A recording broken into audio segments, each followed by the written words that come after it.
So welcome back to my channel. I'm myself doctor Vasudev. So last class में हमने गोविंद पारिक जी का third page तक देखा था, तो हम अभी से इसके बाद कंटिन्यू करेंगे. ये है चौथा पेज गोविंद पारिक जी का. सो इसमें ये जो पेज है ये बहुत इंपॉर्टेंट पेज है. इसमें लगातार क्वेश्चंस आते रहते हैं क्योंकि इसमें जो इम्पोर्टेंट टाइप्स हैं वो डिस्क्राइब किए गए हैं. तो चलिए देखते हैं. तो सबसे पहले हम देखते हैं इस पेज में वृद्धि के भेद. ये जो वृद्धि है, श्लीपद है, भगंदर है, ये तीनों कहाँ है? चरक चिकित्सा 12 शोध चिकित्सा में इसका वर्णन है. ये रेफरेंस आप याद रखिए. तो वृद्धि, चरक ने वृद्धि कितने बताए हैं? चरक ने वृद्धि 3 बताए हैं. क्या क्या? वृद्धना, मूत्र वृद्धि एंड मेदज वृद्धि. ठीक है. और सुश्रुत ने 7 बताए हैं. सुश्रुत के साथ क्या क्या है? वात, पित्त, कफ, रक्त. उसके बाद है मेदज वृद्धि, मूत्रज वृद्धि, एक है आंत्रज वृद्धि. ठीक है. जो मेदज वृद्धि है उसको बताया गया है ताल फल प्रकाश. ये बहुत इंपॉर्टेंट है. ये कंफ्यूज करता है ये वृद्धि है या उपदन से श्लीपद है, ये डिफरेंस करता है. ठीक है. आपको जानना है कि मेदज वृद्धि में बताया गया है कि ताल फल प्रकाश के, और जो मूत्रज वृद्धि है एंड आंत्रज वृद्धि है, इन दोनों को बताया गया है क्या? बात प्रधान है. ये दोनों मूत्रज वृद्धि एंड आंत्रज वृद्धि ये दोनों है बात प्रधान. ठीक है. और ये जो आंतरिक वृद्धि है इसको कहा गया है असाध्य. जितना आपको इंपॉर्टेंट है उतना याद रखना है. और जो वृद्धि की चिकित्सा कैसे करनी है? अगर वृद्धि पाक में नहीं आया है, अगर पाक नहीं हुआ है, अगर आप ट्रीटमेंट कर रहे हैं तो वो नाड़ी व्रण हो जाएगा. ठीक है. अगर वृद्धि पाक हुआ तभी आपको चिकित्सा करना है. कैसी चिकित्सा करनी है? व्रणवत चिकित्सा करनी है वृद्धि की. क्या क्या चिकित्सा में है? पाटन, सीवन, शोधन, सीवन, फिर विरेचन है, ऐसे चिकित्सा करनी है. फिर निरोबस्ती. ओके. इसके बाद हम देखते हैं श्लीपद. श्लीपद का चरक ने एक ही टाइप बताया है, मतलब कोई टाइप नहीं बताया है, बस नॉर्मल एक श्लीपद याद रखना है आपको. ये भी शोध चिकित्सा में है. सुश्रुत ने श्लीपद के 3 भेद बताए हैं. क्या क्या? वात, पित्त, कफ. ठीक. चरक ने कहा है श्लीपद को मांस कफ अस्र दोषात. मांस कफ अस्र दोषात क्या है? जंघासुपिंडी प्रपदो उपरिष्टात सात श्लीपदम मांस कफ अस्र दोषात. ओके. और इसकी चिकित्सा क्या कही है चरक ने? सिरा कफग्न एंड सशपलेप. सिरा कफग्न एंड क्या है? सशपलेप. मैं जितने भी चीज़ें बता रहा हूँ आपको एक ही पेज में लिख के रखनी है, क्योंकि जब आप इसको रिवीजन करेंगे तो आपका मेन पॉइंट्स यहीं रहेगा इसी पेज में. और ये आपको आपके एग्जाम टाइम में जब आप कॉन्स्टेंट रिवीजन करेंगे आपको बहुत हेल्प करेगा. इसीलिए मैंने मैंने जो पढ़ रहा था उसी पेज में आपको ये दिखाया है. ठीक है. कि मेरा जो पढ़ने का नोट्स है वो कैसा है. ये आपको देखकर डरना नहीं है, बस आपको उसी पेज में ये सारी चीज़ें लिख लेनी है ताकि आपका कांस्टेंट रिवीजन होता रहे. जितने भी इंपॉर्टेंट चीज़ें हैं वो आपके सामने आते रहे. ठीक है. आपको मैंने कहा इसका दृश्य क्या है? मांस कफ अस्र दोषात. तो इसको कैसे याद रखना है? दृश्य है रकम, रक्त, कफ एंड मांस धातु. ओके. रकम से याद रखना है. फिर आ जाता है आपका भगंदर.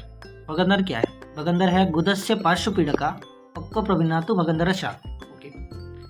ये गुद के पार्श्व में होता है और तभी भगंदर बोला जाता है जब ये पक्व हो और प्रभिन्न हो. भिन्न होने के बाद इसे भगंदर कहा जाता है. अपक्व को भगंदर नहीं कहा जाता. जब आप सुश्रुत पढ़ेंगे तब आपको पता चलेगा कि अपक्व को भगंदर नहीं कहा जाता. ठीक है. चरक ने तो इसका कोई भेद वर्णन नहीं किया है. सुश्रुत ने इसके 5 भेद बताए हैं. क्या 5 भेद बताए हैं? सुप्सु से आप इसको याद रख सकते हैं. सतपूनक, उष्टग्रीव, परिश्रावी, सम्मुखवर्तन, उन्मार्गी. क्या क्या दोष हैं? वात, पित्त, कफ, ये है सन्निपातज एंड ये है आगंतुज. ठीक. और वाग्भट ने एक्स्ट्रा 3 भेद बताए हैं. क्या क्या हैं? PAR. तो टोटल इसका याद रखना है आपको. सुप्सुपार ऐसे याद रखना है. क्या है? परिश्रावी, अर्सो एंड रोजु भगंदर. ये भी मैंने इसी स्टाइल से लिखा है जैसे कि परिश्रावी बात, पित्त कफ एंड कफ बात. ठीक है. इसकी चिकित्सा क्या है? इसकी चिकित्सा है विरेचन. VEPHD से आपको याद रखना है. VEPHD. विरेचन, ईषण, पाटन, तैलदाह और जो क्षार सूत्र है उसके बाद ऐसे चिकित्सा करनी है. ठीक है. शोधन जो है और दाह कर्म करना है. ठीक है. VEPHD से आपको इसका चिकित्सा याद रखना है. फिर है अर्श के भेद. अर्श के भेद क्या क्या है? अर्श के भेद हैं चरक ने बताया है 2, सुश्रुत ने बताया है 6. सुश्रुत का थोड़ा अलग है, मैं आपको बताऊंगा सुश्रुत के में. चरक का 2 क्या क्या है? सहज एंड उत्तर कालज. एंड आर्द्र एवं शुष्क, ऐसे दो टाइप के इसके टाइप्स बताए हैं, अलग अलग ही है सब। आर्द्र के जो शुष्क है उसमें वात कफ दोष रहते हैं, एंड जो आर्द्र है उसमें पित्त रक्त दोष रहते हैं। आर्द्र मतलब जो रक्तार्ष है वो आर्द्र अर्श उसको ही बोला जाता है, ठीक है। और सुश्रुत के जो 6 टाइप्स हैं वो है वात पित्त कफ रक्त एंड जो सन्निपातज है एंड सहज है। सुश्रुत ने एक द्वंद्वज अर्श का भी वर्णन किया है जिसका टाइप से भी 6, ठीक है। सो जब आपको पूछा जाए कि द्वंद्वज अर्श किसने वर्णन किया है तो आपको बोलना है सुश्रुत ने, ठीक है। इसके बाद हम आ जाते हैं अर्श के दुष्य में। अर्श के दुष्य क्या क्या है? मेद मांस त्वक, मेदा मांस त्वक ऐसा लिखा हुआ है चरक ने, ठीक है। सो इसको कैसे याद करेंगे? अर्श तमामे और ममता से याद रख सकते हैं इसको।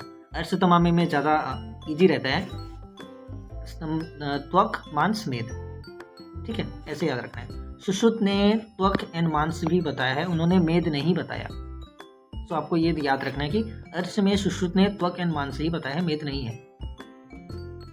फिर इसके बाद हम आ जाते हैं पांडु के भेद में। पांडु के भेद क्या है? चरक ने 5 बताया है, सुश्रुत ने 4 बताया है। एक क्वेश्चंस जो हमेशा आते रहते हैं, सुश्रुत ने कौन सा भेद नहीं बताया? सुश्रुत ने मृदभक्षण जन्य जो पांडु है वो नहीं बताया। इसको आपको लिख के रखना है कि मृदभक्षण जन्य पांडु सुश्रुत ने नहीं बताया। ये जो पानकी लागरक अलसाक्ष ये पांडु की पर्याय नहीं है, ये भेद है, ठीक है, गलत है। फिर कामला कुंभकामला एंड हलिमक, ये सब सुश्रुत ने कहा कि कामला कुंभकामला हलिमक ये पांडु के पर्याय हैं, ठीक है। और जो माधव हारित, माधव ने 5 बताए हैं एंड हारित ने 8 बताया है। ये भी बहुत इंपॉर्टेंट है कि हारित ने 8 बताया है पांडु। क्या क्या है? 2 कामला एंड 1 हलिमक, मतलब कामला कुंभकामला एंड हलिमक, ठीक है। और अगर आप लिख सकते हैं तो लिखिए, क्योंकि सूना अक्खी शूट ये पांडु के सामान्य है, और जो मृदभक्षण पांडु में है सूना गंडा अक्खी कूटा भ्रू, ठीक है। और मल कैसा आता है ये मृदभक्षण पांडु में? रक्त प्लस कफ, ठीक है। इसके बाद हम आ जाते हैं कामला के दुष्य में। कामला के दुष्य को मैंने याद रखा है राम से। तो आपको इन जनरल याद रखना है पांडु एंड कामला के दुष्य को। पांडु क्या है? पांडु में है रक्त एवं मांस, और कामला में है रक्त मांस उसके साथ है त्वचा। सो राम से आपको याद रखना है रक्त एवं मांस, ठीक है। और सुश्रुत ने ओनली रक्त बताया है कामला में। त्वचा क्यों इंक्लूड किया है? क्योंकि आप जब देखते हैं कामला पेशेंट्स, सो जॉन्डिस में देखना जो स्किन रहता है वो जनरली पीला पड़ जाता है, इसीलिए उन्होंने त्वचा को एक्स्ट्रा इंक्लूड किया हुआ है यहाँ पे, ठीक है। इसके बाद हम देखते हैं जो हिक्का के भेद हैं। हिक्का के भेद क्या क्या हैं? चरक ने 5 बताया है एंड सुश्रुत ने भी 5 बताया। सुश्रुत का बस नाम चेंज है, बाकी सब सेम है। तो चरक ने 5 क्या क्या बताया है, इसको आपको सीक्वेंस में याद रखना है। महाहिक्का मतलब सीक्वेंस में इसीलिए याद रखना है ताकि आप जब चरक पढ़ेंगे तो वहाँ एक सीक्वेंस में आपको याद रखना है, तो सिम्टम आपको याद रहते जाएंगे, ठीक है। महाहिक्का, गंभीरा, व्यपिता, अनजा एवं लास्ट में है क्षुद्राहिक्का। और सुश्रुत में है जो व्यपिता के जगह में उन्होंने कहा है कि यमला हिक्का। इस यमला हिक्का को ही बोलते हैं परिणामवती और बेगिनी। ये आपको याद रखना है कि परिणामवती किसका नाम? यमला हिक्का का। इसके बाद हम देखते हैं अतिसार के भेद। अतिसार चरक ने 6 बताए हैं, सुश्रुत ने भी 6 बताए हैं, बाकी सब ने भी 6 बताए हैं, ठीक है। तो चरक का है वात पित्त कफ सन्निपातज भयज एंड शोकज। सिद्धिस्थान में चरक ने अतिसार के 36 भेदों का वर्णन किया है, ठीक है, ये आपको याद रखना है। अतिसार के 36 भेद चरक ने कहाँ वर्णन किए हैं? सिद्धिस्थान पे। किसने वर्णन किए हैं? चरक ने वर्णन किए हैं। सुश्रुत ने जो भयज के जगह में आमज अतिसार का वर्णन किया है। तो इसको कैसे आप याद रखेंगे? भयज आमज, ये तो बहुत कंफ्यूजिंग है। तो आपको याद रखना है कि सुश्रुत जो थे वो सर्जन थे, तो सर्जन को भय नहीं लगता। सो इससे आपको याद रखना है कि सुश्रुत ने भयज का वर्णन नहीं किया। सर्जन को भय नहीं लगता, लेकिन सर्जन आम बहुत खाते हैं। सर्जन क्या खाते हैं? आम खाते हैं, ठीक है। सारंगधर ने अतिसार के 7 भेद बताए हैं। जब आप सारंगधर पढ़ेंगे तो वहाँ 7 भेदों का वर्णन है, वहाँ भयज भी है और आमज भी है, ओके। फिर आ जाते हैं हम विसर्ग के भेद में। विसर्ग का भेद क्या क्या है? चरक ने 7 बताए हैं, सुश्रुत ने 5 बताए हैं। चरक के साथ क्या क्या है? बात पित्त कफ सन्निपातज आग्नेय कर्दमक एंड ग्रंथि। आपको ऐसे ही याद रखना है, मैं जैसे बोल रहा हूँ, आग्नेय कर्दमक एंड ग्रंथि। क्यों याद रखना है? क्योंकि इसको आपको देखिए बात पित्त, पित्त कफ एंड कफ बात।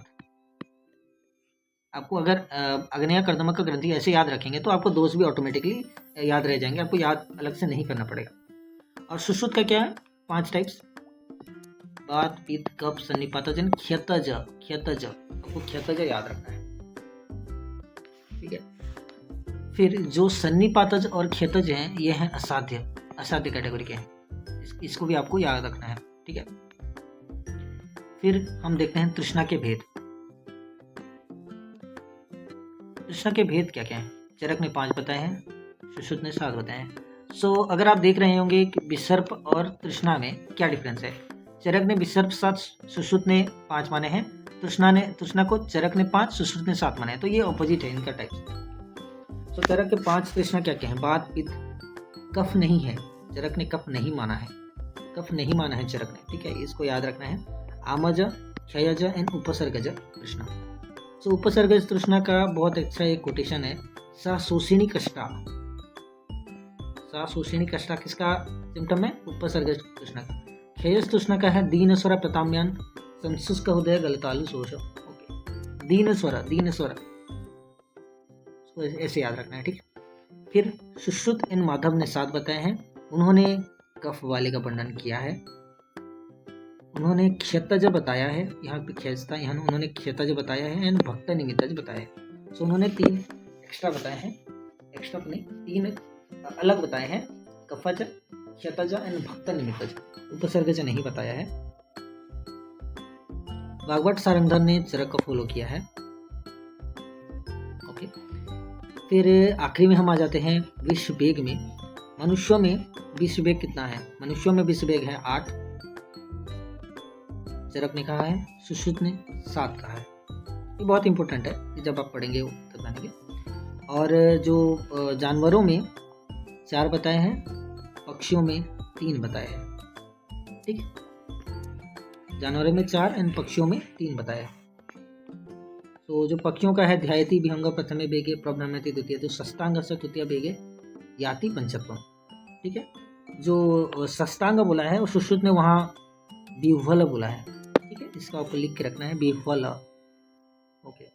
इसके बाद कुछ एक्स्ट्रा पॉइंट्स हैं जो आप नोट करिए। क्या, जो आमज तृष्णा है वही है सन्निपातज, उसकी जो मात्रा है वही है सन्निपातज। इसके बाद जो हमने देखा विसर्प का एंड कुष्ठ का, इसका एक छोटा छोटा कोटेशन है, इसके जो दुष्य है उसको कैसे याद रखना है। विसर्प का आपको कैसे याद रखना है, विसर्प को आप याद रखिए, ब से विसर्प, बी से विसर्प, बी से बी र ल त मा रक्त लसिका त्वक मांस, ओके। कुष्ठ का है उत्तरमाल, इस सीक्वेंस में है, ठीक है, त्वक रक्त मांस लसिका, ठीक है। फिर इसके बाद हम देखते हैं जो श्लीपद में कॉमनली यूज्ड मेडिसिन जो कि है नित्यानंद रस, इसके बारे में। तो जो नित्यानंद रस है वो किस में दिया जाता है, श्लीपद में, ठीक है। तो नित्यानंद की भावना क्या है, सबसे पहले नित्यानंद की रस की भावना देखते हैं, जो कि है हरि तकी को आथा। फिर हम देखते हैं नित्यानंद रस की अनुपान। अनुपान क्या है, शीतल जल और हिंगू, ठीक। फिर दूसरा इंपॉर्टेंट एस्पेक्ट है जो अर्श के भेद सुश्रुत के हिसाब से, ठीक है। तो सुश्रुत ने कहा है जो बात एंड रक्त, इनका हम देखते हैं, ठीक है, इनका छोटा छोटा ट्रिक है, ओके। कदंब पुष्प तुंडी केरी नाड़ी मुकुल सूची मुखाकृति च, ओके। सो इसको आपको कैसे याद रखना है, इसको आपको याद रखना है एक छोटे कोटेशन से, वो है सटकनी, सटकनी, ठीक है। कैसे याद रखना है, क से कदंब पुष्प तुंडी केरी, कदंब पुष्प, ट से तुंडी केरी, न से नाड़ी मुकुलकृति, स से सूची मुखाकृतानि, ओके, सटकनी, ओके। फिर पित्त का क्या है, पित्त का है यकृत प्रकाशानी सुखजीवा संस्थानानी यववक्त्राणी जलोका वक्त्र सदृशानी। तो पित्त वाले को कैसे याद रखना है आपको? पित्त वाले को आपको याद रखना है स य ज। तो स से सुखजीवा संस्थानानी, य से यकृत प्रकाशानी, यव मध्यानी एंड ज से जलोका वक्त्र सदृशानी। तो इसके बाद हम देखते हैं तीसरा जो कि है कफज। करीरा पंचास्ति गोस्त न कराणी न विद्यंती न सवंती कंडु बाहलान से भवंती। एंड जो वहाँ पे था एक स्पेशल मानसा धावनस निकाश। ओके, सो इसे कैसे आप याद रखेंगे? इसका है कांप गया मैं। सो क से करीरा, प से पनशास्ति, ग से गोस्त न कराणी एंड म से मानसा धावना सन्निकाश। ओके, एंड रक्तज का है न्याग्रोधा विद्रुमा काकड़ंतिका फलक सदृशानी।